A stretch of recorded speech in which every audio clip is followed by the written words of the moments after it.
The morning I found the music box, it was already playing. I hadn't wound it. No one had. It was just sitting there on my front porch at 6 in the morning, lid open, the tiny metal comb inside picking out a waltz I didn't recognize, a euro, something in a minor key that felt less like a song and more like a question.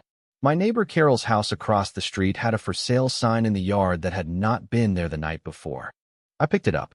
The case was made of dark walnut, no bigger than a hardcover novel, with a small brass plate on the lid engraved with the initials MV.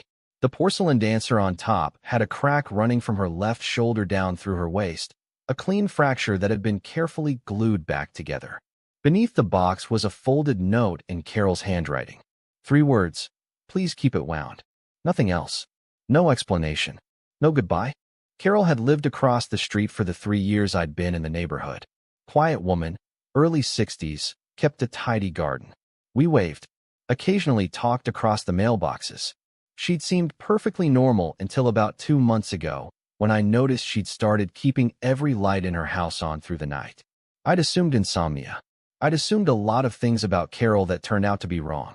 I brought the music box inside and set it on the kitchen table. By the time I'd made coffee, it had wound down. The dancer stopped mid-turn, one arm extended, frozen. I told myself it was charming in an antique sort of way. I told myself I'd look up an address for Carol and mail it back. I did not mail it back. Instead, that night, I found myself sitting at the table in the dark, watching it. I'm still not sure what I was waiting for it to do. The dream started on the 3rd night. Not nightmares, exactly a euro, more like memories that didn't belong to me. A dining room I'd never been in. Floral wallpaper, a chandelier with one dead bulb. A woman sitting at a table, writing in a ledger, pausing every few minutes to wind a small music box beside her. Her face was always just out of frame, turned slightly away. But her hands were steady and deliberate, the way you'd care for something you were afraid of. I started researching the initials on the brass plate. MV. It took me the better part of a week, cross-referencing old property records and a local historical society database, before I found her, Margaret Voss. She had lived 4 blocks from me, in a house that was torn down in 1987. She had died in 1974. The obituary was brief. It noted that she was survived by a daughter, and that her collection of antiques had been donated to a church sale. One of those antiques, I was increasingly certain, had been a walnut music box with a brass plate and a cracked dancer. I found a chain of ownership after that, and I wish I hadn't. Margaret Voss to a Father Dolan at St. Agatha's a euro, who left the parish abruptly in 1979.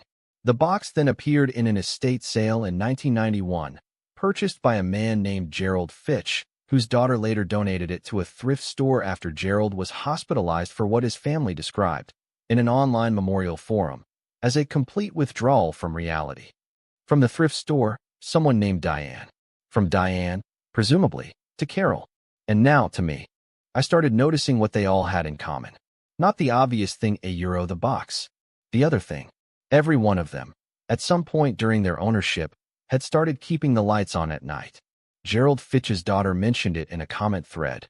Dad couldn't sleep in the dark those last few years.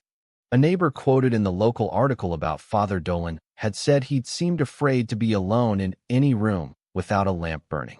Carol's windows. I thought about Carol's windows. That night, I wound the box before bed. I told myself it was just habit now, the way you'd water a plant. The music started up a euro, that minor key waltz a euro, and for a few minutes it was almost soothing. I left it on my nightstand. When I woke at 3 in the morning, the room was utterly silent. The box had wound down again, and standing in the corner of my room, barely visible in the streetlight coming through the curtain, was a silhouette I told myself was a coat on a hook. I do not own a coat hook. I turned on every light in the house. I'm not going to pretend I didn't. By morning, the shape was gone, and I felt foolish and exhausted. But I noticed something I hadn't before. The crack in the dancer, a euro. The repaired fracture running from shoulder to waist, a euro.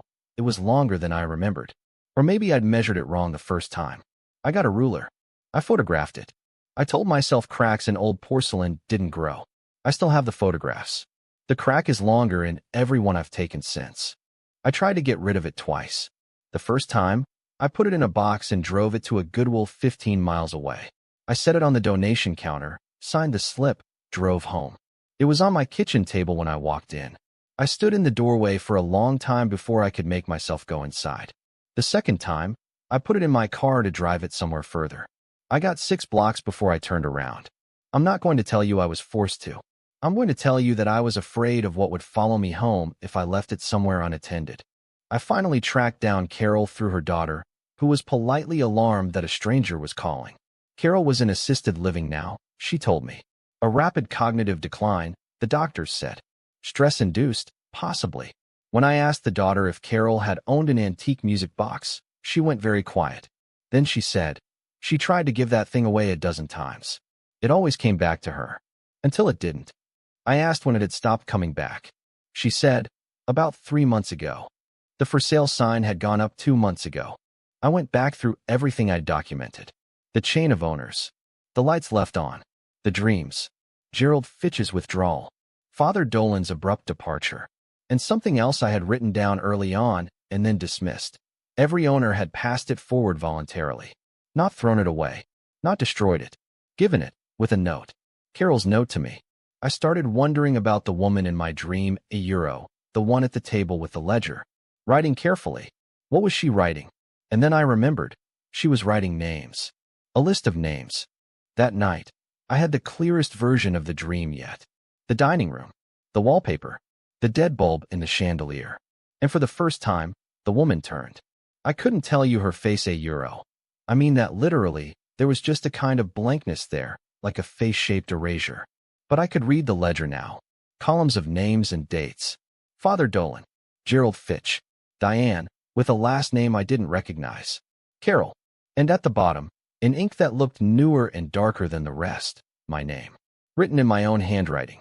I woke up and I wound the box. I always win the box now.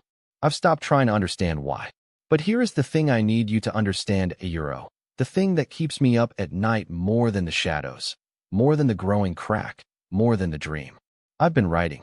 I started a journal when this began to document everything. Dates, observations, names. I've been writing in it every day in a hardcover book I bought at a drugstore. Last week, I noticed I'd started writing other names too.